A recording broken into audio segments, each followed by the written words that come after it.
Kabombo, kaugnay pa rin po nitong nangyaring lindol kagabi, magnitude 6.9 na pagyanig. May mga live update po dyan ang Bombo Radio Cebu. Ito ho'y kaugnay doon sa pagdeklara ng state of calamity sa naturang probinsya. Bombo Radio Cebu, kamusta dyan?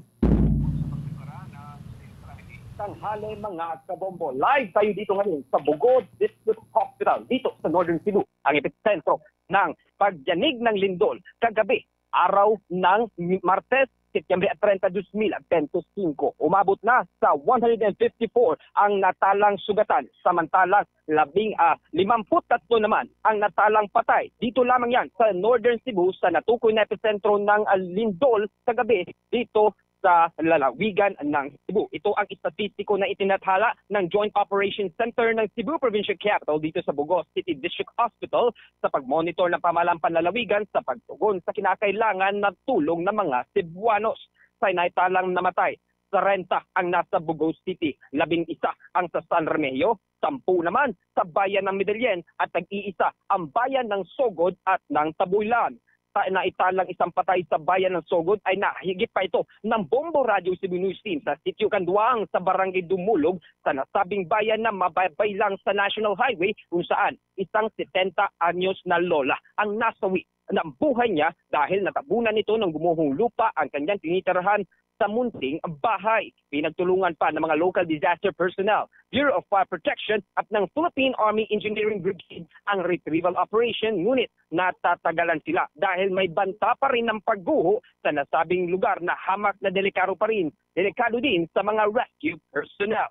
Napanayam na rin ng Bombo Radio Cebu News Team kay Cebu Provincial Governor Pamela Pampar 4 na isinensay nito na simula pa noong Martes ng gabi sinimulan ang kanilang deployment kasama ang mga national agencies at mga local government units.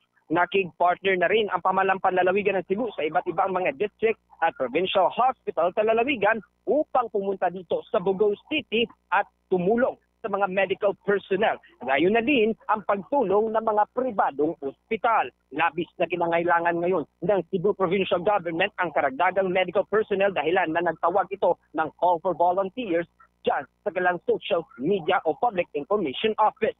Ayon din kang Neil Sanchez, ang Operations Head ng Provincial Disaster Risk Reduction and Management Office ng lalawigan ng Cebu na nasa 30% pa ang kanilang monitoring statistics dahil na rin sa balakid ng komunikasyon. At itinan ang naging pamahayag ni Neil Sanchez, ang Operations Head ng Provincial Disaster Risk Reduction and Management Office ng lalawigan ng Cebu.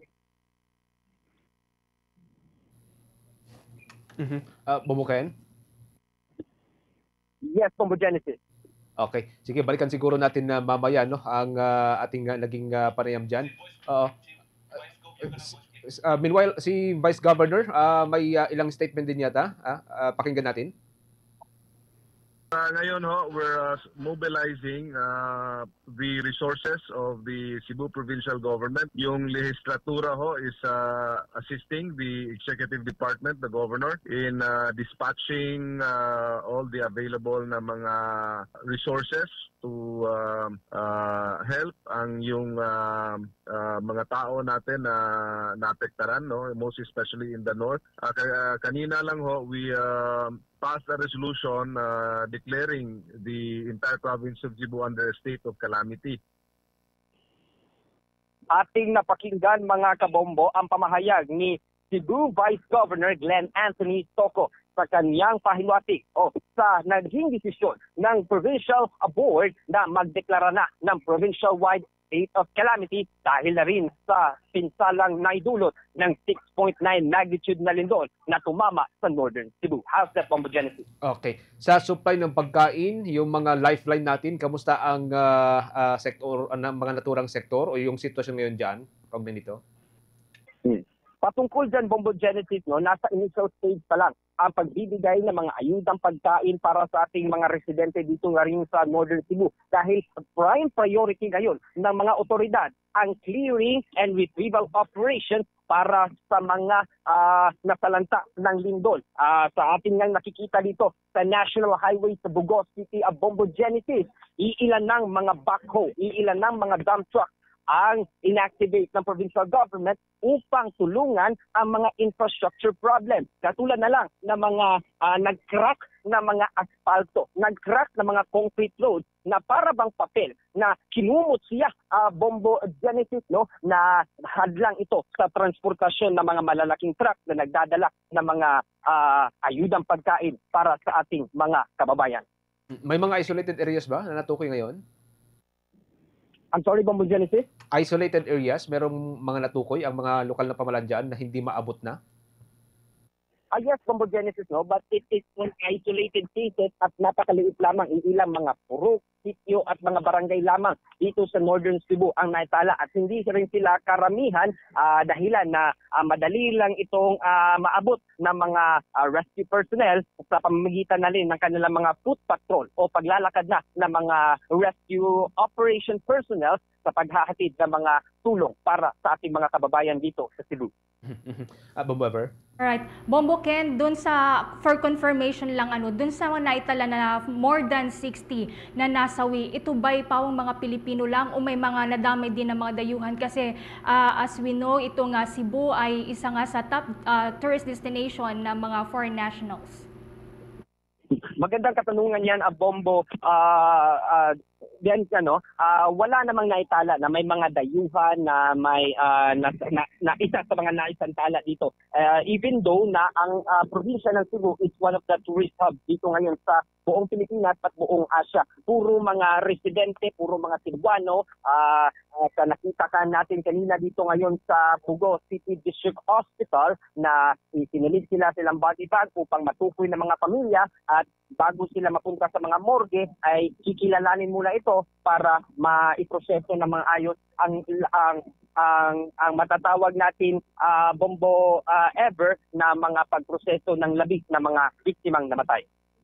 Follow up lang itong sinabi kasi ng Office of the Civil Defense, nakapokus ngayon yung mga otoridad, mga responders dyan, dito sa tinatawag na golden period. Within 12 hours, nakapokus sila sa pagsasagawa ng rescue and search operations to dun sa mga possible pa na mga survivor. Saan ngayon yung mga lugar na tinututukan ng mga responders para doon sa mga possible survivor pa, Bombo Ken?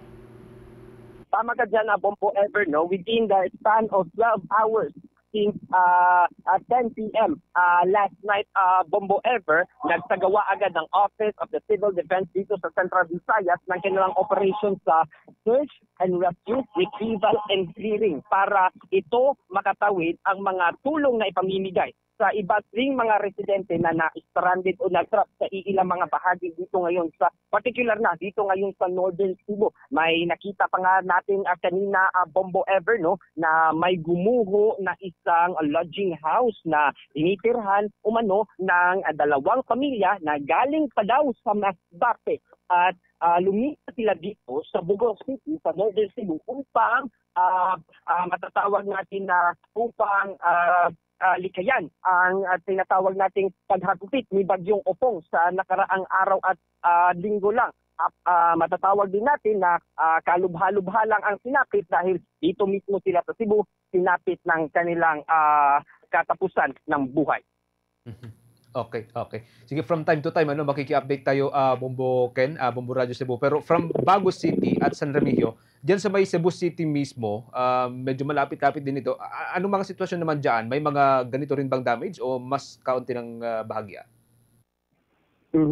So, Bombo Genesis, no, ang mga damages na natala dito ngayon doon sa Cebu City ay pawang mga lumang mga buildings na, particular na doon sa may Colon Street na tinatayang isa sa mga pinakalumang daan dito ngayon sa buong Pilipinas na pagdating pa nilang Magellan ito na itayo. Iilan sa mga buildings doon ay matatawag natin nga may nasisira na at may mga matatawag natin mga falling debris pa ang nahuhulog dyan sa daan ng Colon Street sa gabi at